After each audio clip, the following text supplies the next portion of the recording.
নমস্কার। আমাদের গল্পটা ভালো লাগলে বাংলা ছোট গল্প চ্যানেলটাকে সাবস্ক্রাইব করে দেবেন, লাইক কমেন্ট শেয়ার করতে ভুলবেন না। ধন্যবাদ। নমস্কার বন্ধুরা, কেমন আছেন সবাই? আশা করি সকলেই ভালো আছেন। আচ্ছা, আজ আমরা কথা বলবো রবীন্দ্রনাথ ঠাকুরের লেখা একটা অসাধারণ, একেবারে নাড়িয়ে দেওয়ার মতো ছোট গল্প শাস্তি নিয়ে। এটা এমন একটা গল্প যেটা ভাবায় যে কিভাবে সমাজের চাপ, ভয়ানক দারিদ্র্য আর শুধু একটা মুহূর্তের ভুল, মাত্র একটা ভুল 3টা জীবনকে শেষ করে দিতে পারে। এই গল্পের একদম কেন্দ্রে বুঝলেন একটাই প্রশ্ন, আচ্ছা একটা মিথ্যা কি করে তিনটে জীবন ধ্বংস করে দিতে পারে? ভাবুন তো একবার, একটা মিথ্যা বলা হয়েছিল একজনকে বাঁচানোর জন্য, কিন্তু সেটাই এমন এক ট্র্যাজেডি জন্ম দিল যেখান থেকে আর কেউই বেরোতে পারল না। চলুন এই জটিল ধাঁধার ভেতরে ঢোকা যাক, দেখি কি হয়েছিল আসলে। তো গল্পটা শুরু হচ্ছে দুই ভাইকে নিয়ে, দুঃখীরাম রুই আর ছিরাম রুই। তাদের সংসার বাইরে থেকে দেখলে মনে হবে আর 5টা গরিব পরিবারের মতোই, কিন্তু আসলে ঘরের ভেতরে ছিল রোজকার অশান্তি, ঝগড়াঝাটি, যাকে বলে একেবারে আগুন। আর এই অশান্তির মূলে ছিল কে জানেন? তাদের 2 স্ত্রী। একদিকে ছিল বড় যা রাধা, একেবারে যাকে বলে এলোমেলো অগোছালো স্বভাবের, ঘর সংসারের কোনো কাজেই মন নেই, আর কথায় কথায় চিৎকার চেঁচামেচি তো লেগেই আছে। আর অন্যদিকে ছোট যা চন্দ্রা, সে ছিল ঠিক তার উল্টো, ভীষণ চটপটে, চঞ্চল আর বুদ্ধিতেও ধারালো। তো বুঝতেই পারছেন, এই একেবারে 2 মেরুর মানুষ। তাদের মধ্যে সম্পর্কটা ছিল অনেকটা বারুদ আর আগুনের মতো, কখন যে জ্বলে উঠবে কেউ বলতে পারত না। এবার আসা যাক গল্পের সেই ভয়ঙ্কর দিনটার কথায়।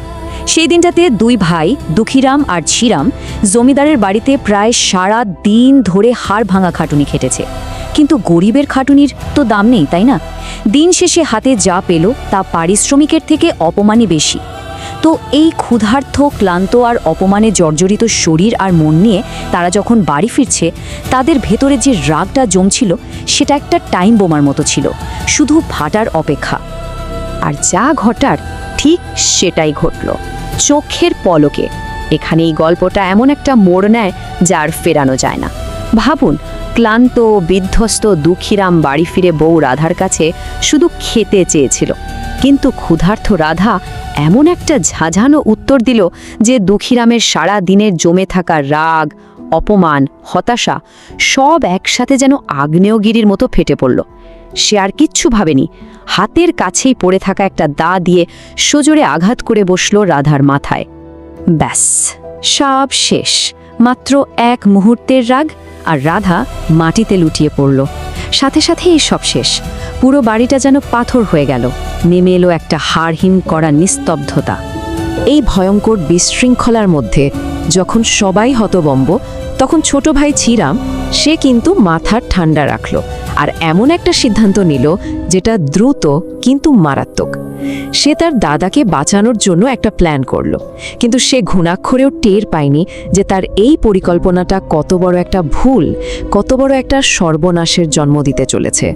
ছিরামের সামনে তখন একটাই প্রশ্ন, ভাই না বউ, কাকে বাঁচাবে সে? এই একটা সিদ্ধান্তের ওপরেই কিন্তু 3টে মানুষের ভবিষ্যৎ ঝুলেছিল। আর এই ভয়ঙ্কর দোটানার মধ্যে ছিরামের মুখ থেকে কি বেরোলো জানেন? বউ গেলে বউ পাবো, কিন্তু আমার ভাইয়ের ফাঁসি হয়ে গেলে আর তো ভাই পাবো না। ভাবা যায়, এই কথাটা শুধু ছিরামের একার কথা ছিল না, এটা ছিল তখনকার সমাজের একটা ভয়ঙ্কর বাস্তব ছবি, যেখানে একজন স্ত্রীর দাম একটা বস্তুর মতো, একটা গেলে আরেকটা পাওয়া যাবে, কিন্তু ভাই তো আর পাওয়া যাবে না। আর এই নিষ্ঠুর যুক্তির ওপর ভর করেই সে নিজের বউকে ঠেলে দিল এক ভয়ঙ্কর বিপদের মুখে। ছিরাম একটু সময় নষ্ট করল না। গ্রামের মোড়ল রামলোচন আসতেই সে সোজা বলে দিল তার বউ চন্দ্রা সেই নাকি রাধাকে খুন করেছে।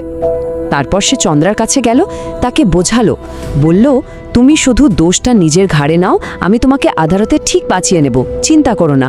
ব্যাস, একটা রাগের মাথায় হয়ে যাওয়া খুন মুহূর্তের মধ্যে একটা ঠান্ডা মাথার ষড়যন্ত্রে পরিণত হলো। এবার ভাবুন চন্দ্রার কথা। যখন সে বুঝতে পারল যে স্বামী তাকে রক্ষা করবে বলে ভরসা করেছিল, সেই স্বামী তাকে ফাঁদে ফেলছে, তাকেই খুনি সাজাচ্ছে, তখন তার পায়ের তলার মাটিটাই যেন সরে গেল। স্বামীর এই চরম বিশ্বাসঘাতকতা তার ভেতরটাকে একেবারে নাড়িয়ে দিল। আর এই ভাঙন থেকেই জন্ম নিল এক অদ্ভুত, এক ভয়ঙ্কর জেদ। তাই চন্দ্রা যে পরে দোষ স্বীকার করে, ওটা আসলে কোনো স্বীকারোক্তি ছিল না, ওটা ছিল একটা প্রতিবাদ তার স্বামীর বিরুদ্ধে, এই সমাজের বিরুদ্ধে, যে সমাজ তাকে এত সহজে ফেলে দিতে পারে। সে যেন বলতে চেয়েছিল, যে স্বামী আমার জীবনের কোনো দামই দেয় না, তার সাথে বেঁচে থাকার থেকে মরে যাওয়া অনেক ভালো। সে মৃত্যুকে বেছে নিয়েছিল। কেন? কারণ ওটাই ছিল তার বিশ্বাসঘাতক স্বামীর কাছ থেকে মুক্তির একমাত্র উপায়। তাই পুলিশের সামনে সে একদম শান্তভাবে, খুব দৃঢ় গলায় একটাই কথা বলল, হ্যাঁ আমি খুন করেছি। তার এই স্বীকারোক্তি শুনে সবাই তো অবাক। সে যেন নিজের ইচ্ছেতেই ফাঁসির দড়ির দিকে এগিয়ে গেল। কারণ যে জীবনের কোনো সম্মান নেই, তার জন্য মায়া বাড়িয়ে আর কি লাভ। এরপর শুরু হলো বিচার, মানে বিচারের নামে একটা নাটক। আদালতে সত্যিটা যেন একটা তামাশায় পরিণত হলো। অদ্ভুত ব্যাপার হলো যে যতবার সত্যিটা বলার চেষ্টা করলো, মিথ্যাটা ততই যেন সত্যি বলে প্রতিষ্ঠিত হতে থাকলো। এখানে এসে ন্যায় বিচার জিনিসটাই যেন একটা প্রশ্নচিহ্ন হয়ে দাঁড়ালো। আদালতের ভেতরের অবস্থাটা একবার ভাবুন, কি ভয়ঙ্কর একটা পরিস্থিতি। একদিকে চন্দ্রা একদম শান্ত, অবিচল, সে একটাই কথা বলে যাচ্ছে, আমি খুন করেছি। আর অন্যদিকে ছিরাম আর দুহিরাম অনুশোচনায় জ্বলছে। তারা পাগলের মতো সত্যিটা বলার চেষ্টা করছে। ছিরাম বলছে, হুজুর আমি করেছি। দুখিরাম বলছে, না হুজুর আমি। কিন্তু আদালত কি ভাবছে? আদালত ভাবছে ছিরাম তার দোষী বউকে বাঁচানোর জন্য নাটক করছে, আর দুখিরাম তার ভাইকে সাহায্য করতে চাইছে। মানে ওদের বলা সত্যি কথাগুলোই চন্দ্রার বিরুদ্ধে সবচেয়ে বড় প্রমাণ হয়ে দাঁড়ালো। কি পরিহাস, তাই না? শেষ পর্যন্ত যা হওয়ার তাই হলো। আদালতের রায় বেরোলো, চন্দ্রাকে দোষী সাব্যস্ত করা হলো, আর তার ফাঁসির আদেশ দেওয়া হলো। ছিরাম যে মিথ্যাটা দিয়ে তার দাদাকে বাঁচাতে চেয়েছিল, সেই একটাই মিথ্যা শেষ পর্যন্ত তার নিজের বউকে মৃত্যুর মুখে ঠেলে দিল। গল্পের একদম শেষ দৃশ্য, জায়গাটা জেলখানা। চন্দ্রার ফাঁসির ঠিক আগের মুহূর্ত। পরিবেশটা একেবারে থমথমে ভারী, একটা জীবন শেষ হয়ে যাওয়ার অপেক্ষা। জেলের ডাক্তার হয়তো একটু মায়া হয়েছিল তার। তিনি চন্দ্রাকে শেষবারের মতো জিজ্ঞেস করলেন, কাউকে দেখতে চাও? এটাই ছিল তার কাছে এই পৃথিবীর সাথে শেষ কথা বলার সুযোগ। চন্দ্রার উত্তর কি ছিল জানেন? শুধু একটাই শব্দ, মরণ। এই একটা শব্দের মধ্যে দিয়ে সে তার স্বামী, তার সংসার, এমনকি এই গোটা পৃথিবীটাকেই যেন অস্বীকার করল। যে পৃথিবী তাকে বিচার দিতে পারল না।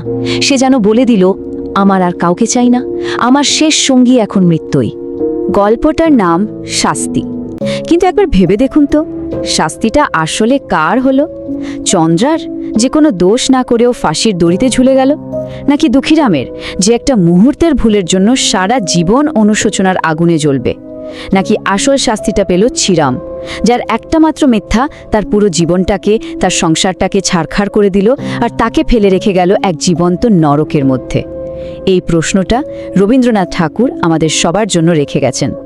আমাদের গল্পটি ভালো লাগলে চ্যানেলটা সাবস্ক্রাইব করে দেবেন, লাইক, কমেন্ট, শেয়ার করতে একদম ভুলবেন না। ধন্যবাদ।